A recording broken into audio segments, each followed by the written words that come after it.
Now, one question that many of us have right now is why are burnout rates so high? And the answer, or at least part of the answer to that question, and again, I'm not telling you anything that you probably don't already realize, but we have just gone through a couple of very challenging years. Those who've taken any sort of disaster training have probably seen a graph like the one that I'm illustrating here for you. It illustrates what happens in response to a severe crisis, like a global pandemic, for example. The vertical axis on this graph is emotional highs at the top and emotional lows at the bottom, and the horizontal axis is time. So after a disaster strikes, it's very normal for us to go through what's called the heroic phase, as we all try to rise up and try to address or meet the crisis that's come our way. Then we go through a honeymoon phase where we see a lot of community bonding and a lot of altruism at work. But this is generally followed by a phase of disillusionment where stress and fatigue of dealing with this, challenge takes its toll. And this is where our original optimism can turn into frustration and discouragement. Now, I don't know if that sounds familiar to any of the rest of you, but it definitely describes some of the things that I've been seeing in my local community here over the course of the last couple of years. The question is, where are we right now? And if I were to guess, I'd say that we are somewhere in the reconstruction phase where we're trying to adjust to a new normal and we're trying to rebuild our lives, both personally and professionally.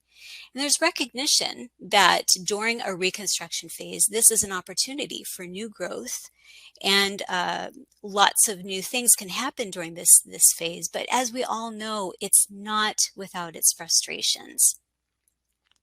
And we will feel those frustrations in a number of ways, some of which may be contributing to our current state of burnout. There are lots of theories about what's causing the Great Resignation.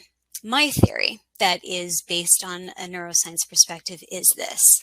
I feel like we have just undergone incredible stress due to the global pandemic, as well as other things that we've been facing as an international and national community. On top of that, we've also been experiencing workplace burnout. And those two factors together, I think, have contributed to the Great Resignation. So the key factors in this formula, if you will, are stress and burnout. And so if we learn how to manage stress and burnout more effectively, maybe we will learn how to manage the outcome or perhaps change the outcome altogether. Now, granted, a lot of the pandemic stress was completely out of our control, and I'm not trying to diminish that. But I think what we have done as a international community over the past couple of years is we've learned how to wrap our minds around the parts of a global crisis that we can control and do something about. And that's what I'd like to focus on today. Derek Thompson recently wrote an article for Atlantic magazine.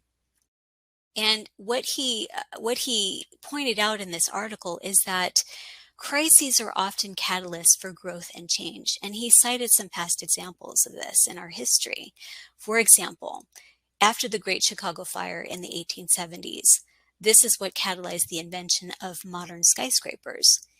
World War II not only catalyzed the development of modern weapons and bombs, but it also boosted the development of things like the flu vaccine and penicillin. And then Derek Thompson asked the question, what changed during COVID-19?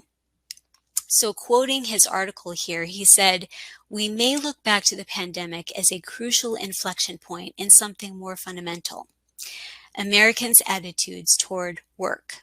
I'm continuing to quote his article here. He said, "Since early last year, many workers have had to reconsider the boundaries between boss and worker, family time and work time, home and office."